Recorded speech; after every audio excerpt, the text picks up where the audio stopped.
श्रीमन्गणाधिपतये नमः।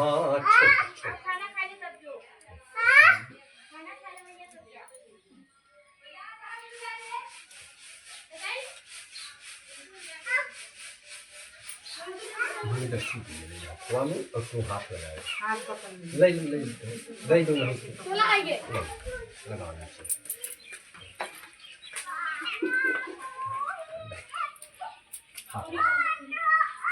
ओम विष्णु विष्णु विष्णु से मैं जम्मू दिव्य बरकंडे भारतवर्ष वाराणसी क्षेत्रे विंध्यवासिनी क्षेत्रे ग्रामे डेरमा नाम श्री का नाम राकेश नाम श्री राकेश पत्नी अपन अपने मन में नाम ले पत्नी को हम गणेश गौरी नवग्रह ब्राह्मण द्वारा करिष्ये नीचे पूरा दत्तम कंचुके न प्रति कृपा मातु दुर्गादिनाशिनी ओम भूर्भुवः स्वः गणेशाम्बिकाभ्यां नमः ओम गौरीभ्यो नमः ओम बरुदाभ्यो नमः। का कर गए कि कपड़ा पहने का कपड़ा नवाई के बाद कपड़ा पहने जाता है देखिए का कहते हैं वस्त्र का कहते हैं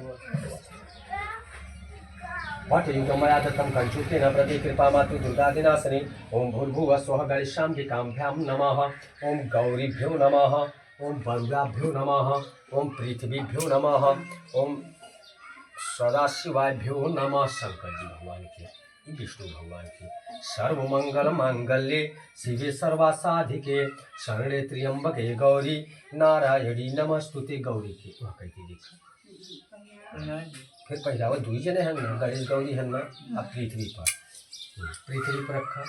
अब एक बार जल गिराओ वस्त्रांते आचमनीयम नहीं बस एक बार नीचे वस्त्रांते आचमनीयम जलम समर्पयामि एकर मतलब का भाव पहले पूरे हाँ ये वाला सबसे पहले गणेश गौरी पूजा होता तब सबको होता ना तो इसीलिए इनका बराबर श्रीखंडम चंदन गंधा समनोरम बिले अगर न बैठ पाओ ना तो चुटकी से उठा के भोरावो हाँ श्रीखंडम चंदन गंधा समनोरम बिले पर स्वच्छंदनम प्रतिगृहताम ओम भूर्भुवः स्वः गणेशाम्बिकाभ्यां नमः पृथ्वी पर ओम पृथ्वीभ्यो नमः ओम बरुदाभ्यो नमः ओम लक्ष्मीनारायणाभ्यां नमः ओम विष्णुभ्यो नमः ओम सदाशिवाभ्यो नमः।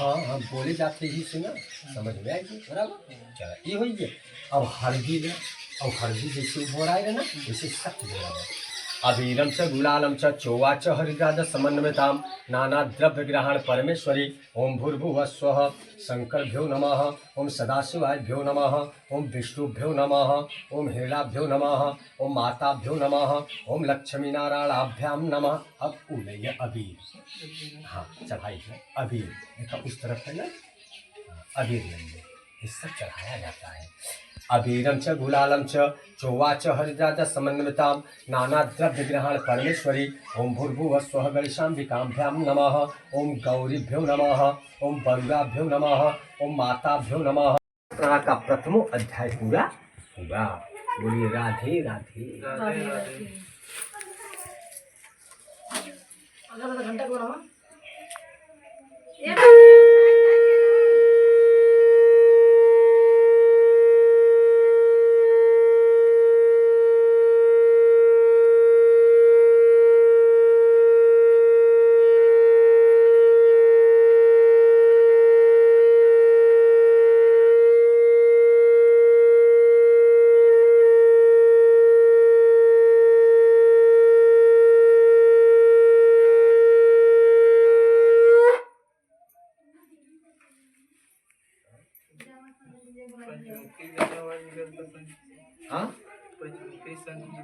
पंचमुखी ले भैया पैसा खर्चा किया होगा वो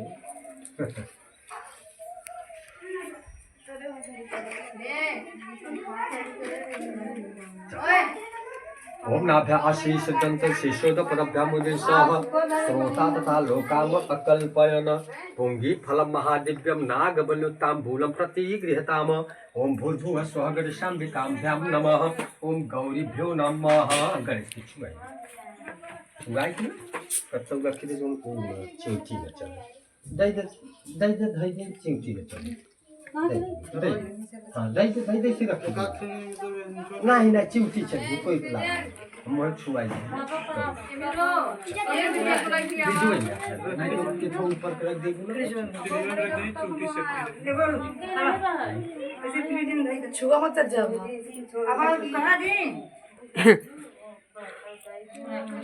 हमारा रखेंगे खा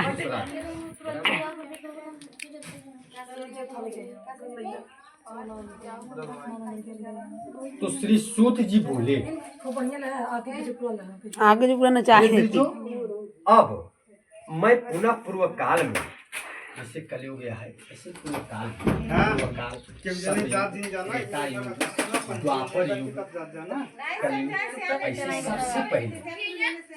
सबसे सर्वप्रथम पहले हे द्विजो अब मैं पुनः पूर्व काल में जिसने इस सत्यनारायण के व्रत को किया था उसे भलभात विस्तार पूर्वक कहूंगा।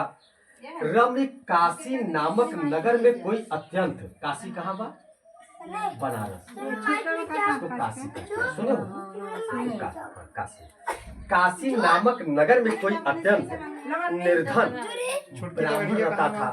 भूख और प्यास से व्याकुल होकर वह प्रतिदिन पृथ्वी पर भटकता रहता था। तो ब्राह्मण प्रिय भगवान ने उस दुखी ब्राह्मण को देखकर वृद्ध ब्राह्मण रूप धारण करके उस से आदर पूर्वक पूछा, हे विप्र, प्रतिदिन अत्यंत दुखी होकर तुम किस लिए पृथ्वी पर भ्रमण करते रहते हो? यदि सच बतलाओ, मैं सुनना चाहता हूँ। उस व्रत पर हमारी श्रद्धा हो रही है, यानी भाव हो रही है।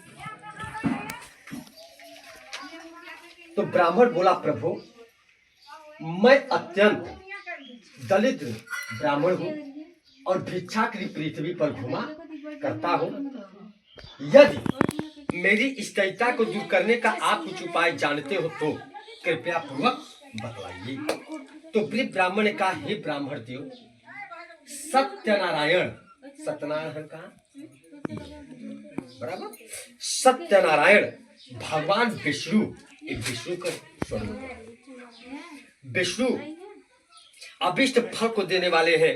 हे विप्र, तुम उनका उत्तम व्रत पूजन करो, जिसे करने से मनुष्य सभी दुखों से मुक्त हो जाता है।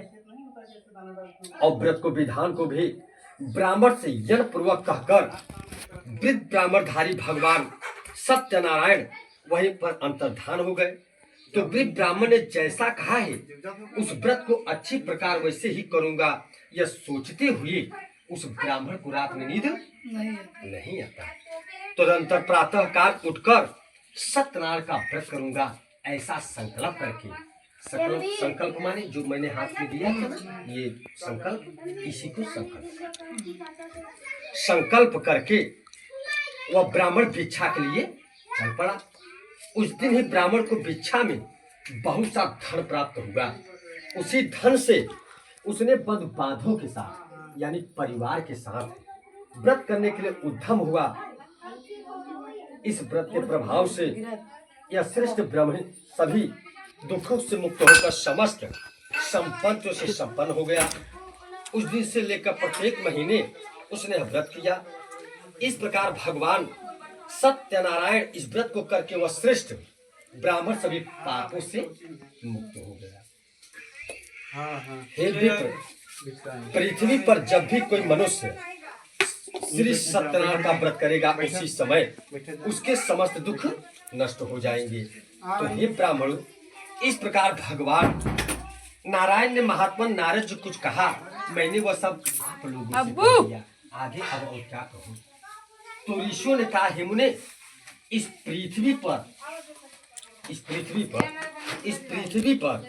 उस ब्राह्मण से सुने हुए इस व्रत को किसने किया हम सब सुनना चाहते हैं।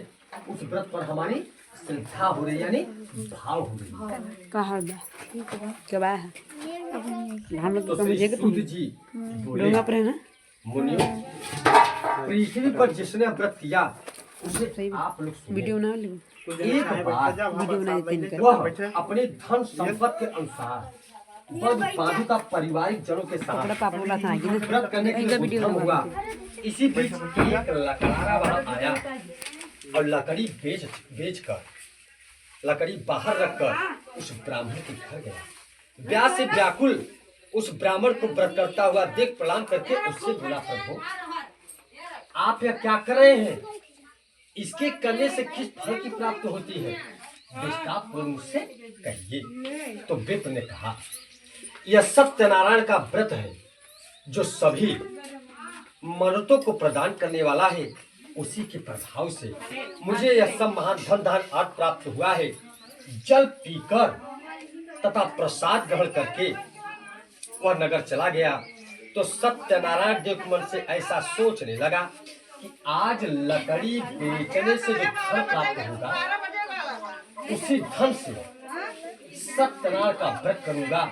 ऐसा संकल्प करके वह ब्राह्मण भिक्षा के लिए चल पड़ा। तो इस स्कंद पुराणे रेवा खंडे श्री सत्यनारायण का 2 अध्याय पूरा। हाँ, तू कहाँ पहुँची हो?